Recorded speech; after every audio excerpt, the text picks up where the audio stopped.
Hello, this is Dave from Retired Time Productions, and did you know that Magix Movie Edit Pro has a built-in video slideshow maker that can be used to make memorial or tribute video slideshows for an event such as a funeral or other occasion? Well, just stay tuned and I'll show you how to make a memorial video slideshow in just a few easy steps. Welcome to Retired Time Productions. This is what the slideshow maker looks like. And it's free. It comes with Magix. But before we get started, you might want to download some of these style templates that are free from Magix as well. What you do is you go into the Help menu right here to get the style templates and go to Download or Install Extra Content right here. Click on Download Extra Content. And what we want is the Slideshow Maker styles right here. So just check all them and then click Continue and download those and get them onto your computer. And while you're there, you can get any of these other things. You might want to get them all. It takes quite a while to download them, but you might want to get them all if you want to do other things. Now let's get into actually making the show. Now I've already got one here. And if I just scroll through it, you can see it's a bunch of slides, transitions, movement, and pan effects. But I didn't have to do much to get all this to work. I even got a title. Okay, now I got a clean slate here on my timeline. And by the way, if you're not in the timeline, you might be like over here in Storyboard or something. Just go over to this icon and click Timeline. Okay, so the first thing we need to do is get in some pictures. So I'm going to go to the Import tab in the computer here and go to my drive. I've got some camera shots here. I'm going to pick the one with my son bowling. I'm just going to grab all of these pictures and then drag them onto the timeline. Okay, now we got ourselves some slides right along here, but they'd be pretty boring right now because they're just pictures. You could do it that way and export it as a movie, but to make it a little more exciting, what we'd like to do is use the Slideshow Maker that's built in. Now, it's kind of hidden in here. A lot of people don't even know it's there. I tried to find it by doing a Google search and looking on Magix, and I couldn't even find any information about it. But I knew it was there, so I started looking. Went into Edit, and under Wizards right here, lo and behold, there's the Slideshow Maker. There's also a soundtrack maker and a travel route animation maker, which shows you a map and shows you traveling by airplane and things like that. That's kind of cool. But let's go to the Slideshow Maker. Okay, so here we are. Now, this is where the style templates will be that you downloaded. So let's go in here and we're going to choose Chill Out Movement Zoom. I like that one because it has some pan and zoom effects applied to the slides as well as some transitions. So we've got that in, and it's filled in these things down here. So let's look at the first one, transition. So it's filled this one in with all crossfades. So I'll just leave that the way it is. They're going to be the most frequent. The others are going to be never. But if you wanted to have the others, you could slide these up and add some as well of those. But I'm just going to leave them alone. Okay, I'm going to cancel that and leave it as it is. Effects, now this is where the pan and zoom comes in, so that's some movement effects added to your slides. And we've got both pan and zoom frequent, and the others are never. But again, you could move them up to normal or frequent if you wanted to.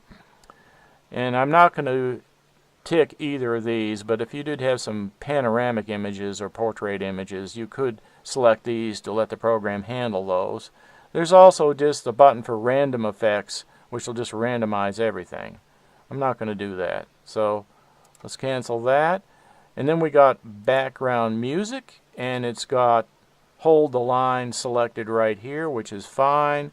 You could pick one of the other ones or load from available sound files that you may have from Magix. You can pick what you want. I'm just going to leave it as is for now. And then there's properties and title. I'm going to actually make my own title. And as far as adapting the movie length, it's on Adapt Movie Length to Music. So the movie length could match the music.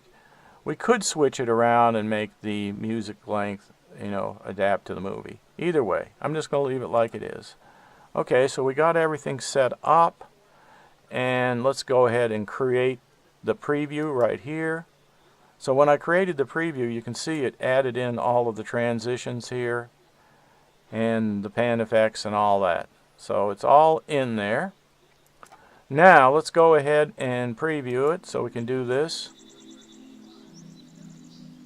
You can even grab this and kind of scan through to see what it's doing.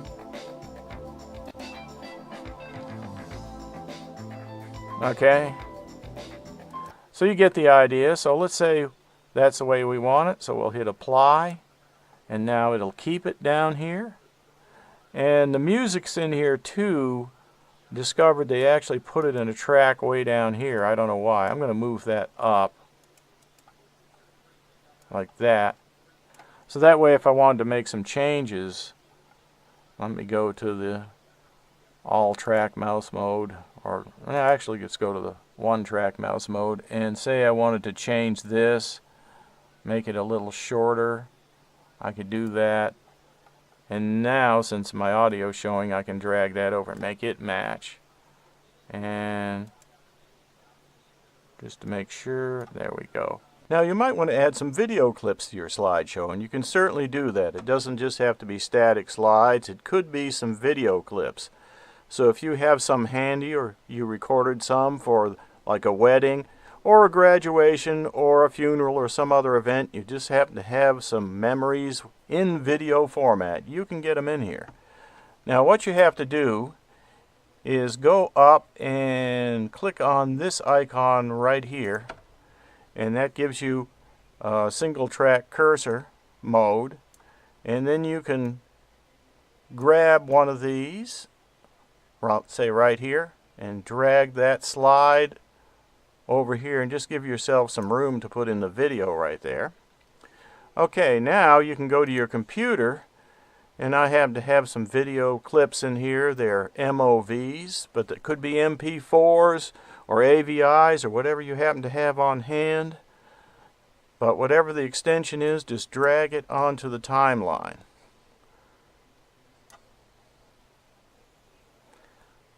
And it'll go in there like that. And now you can see it's complaining about the format or the frame, the size or aspect ratio, whatever you want to call it. This one's 640 by 480, which doesn't match our format in this project, but don't worry about it. Just hit Don't Adjust, like that. Now you can look at the movie and just pick out the part you want. Of course, I want the part with John in it, so I'm going to just pick that.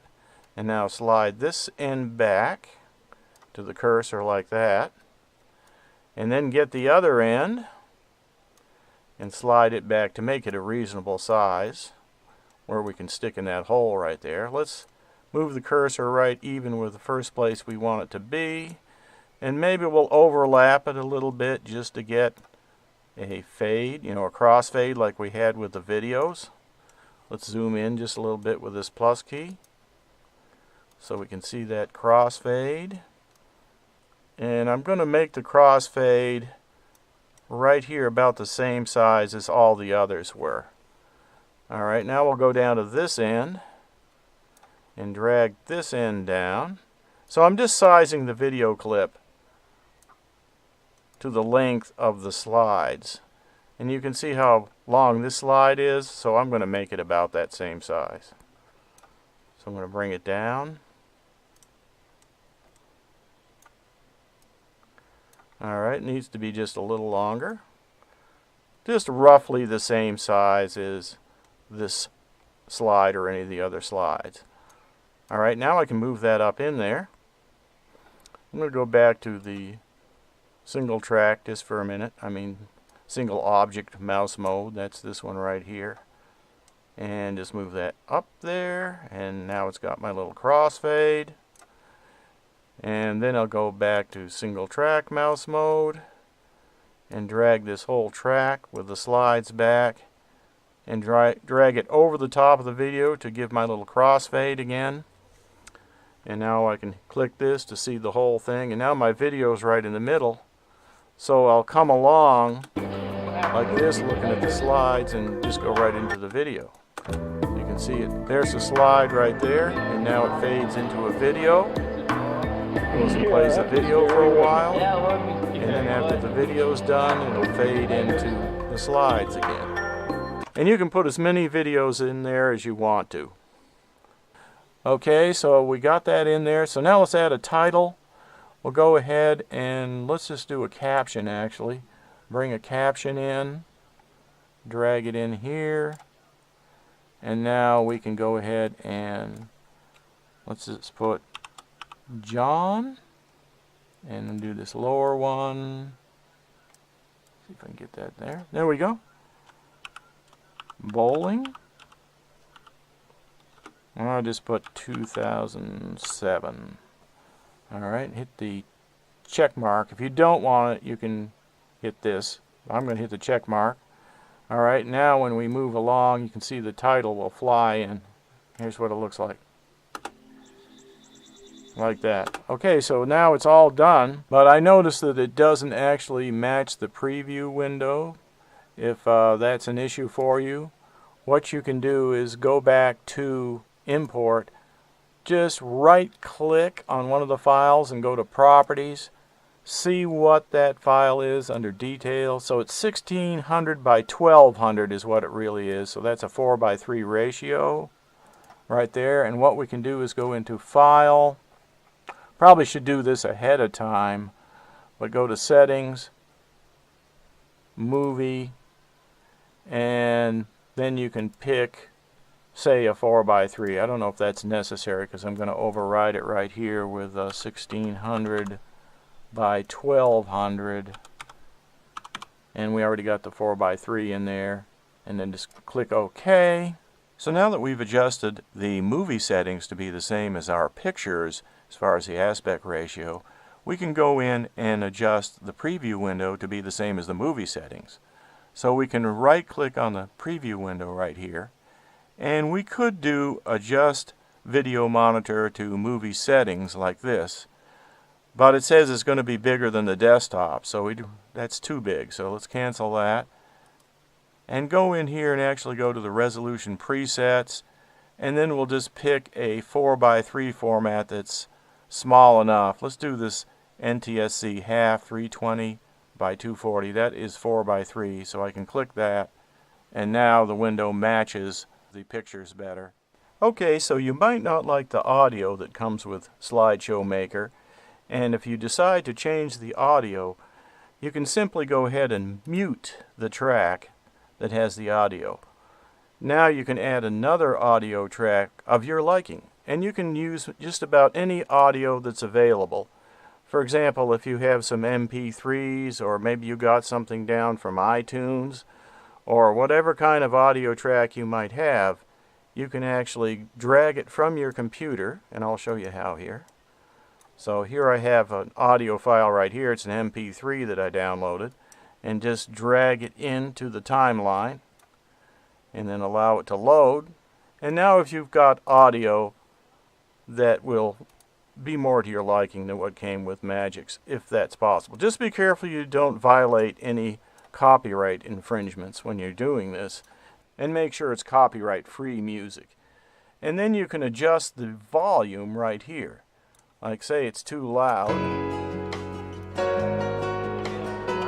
all you got to do is pull the volume down and get it to about the level that you want, like that.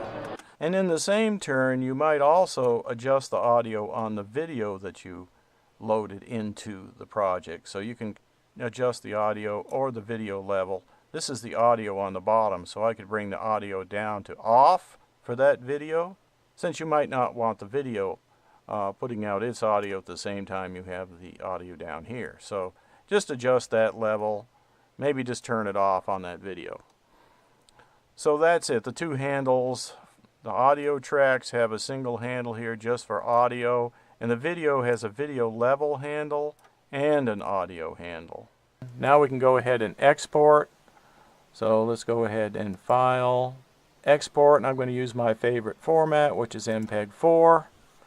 It's already filled in with the right information here, 1600 by 1200 4:3. The frame rate is 29.97. You can change that if you want. With a slideshow, it probably doesn't make a whole lot of diff. but I'm just going to leave it like it is. And now we can give it a name down here. Just go ahead and call it John Bowling 2007. There we go. Now we got it. Now let's go ahead and export. A lot of times I'll put selected range only. As long as these markers are at the beginning and end of the movie, it's okay to check that. In fact, you could take out a section that way if you wanted to. I can move one of these markers in and only export just that section.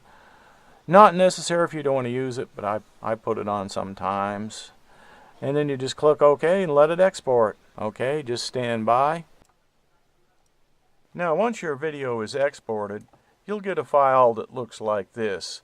It just has the name and the extension MP4. You can copy that file to a flash drive or put it on some other media if you want to play it at another location or at a different computer or whatever. If it requires that you play it on a DVD player, then Magix Movie Edit Pro actually has a button right here you can press to make a DVD recording or burn it to a DVD burner. And there's a button here to make a chapter marker. It's required that you have at least one chapter marker when you make a DVD. So that's it. You can get that on a media that you can use and then play it for other people, or maybe at a funeral, for example. So here's the exported video, and you can see the caption fly in with the title on it. And you can see the zoom in effect from the video movement effects. And there's a pan to the right, and this was all added automatically by the Slideshow Maker. Okay, and then there's another transition after this slide, which shows you the video clip that we added manually. And remember, I overlapped those a little, so there's still a transition from one to the other. So this is the last slide I'm going to show you. I've clipped off some of it just to show you the end where it fades out. So this is the last slide, and then it'll fade out. So here at the end screen, you can subscribe to my channel to see more content, because I realized there was a lot of things here that was complicated, but I have many more videos on how to use Magix Movie Edit Pro, even a complete video for the beginner, all the steps you need to make a movie.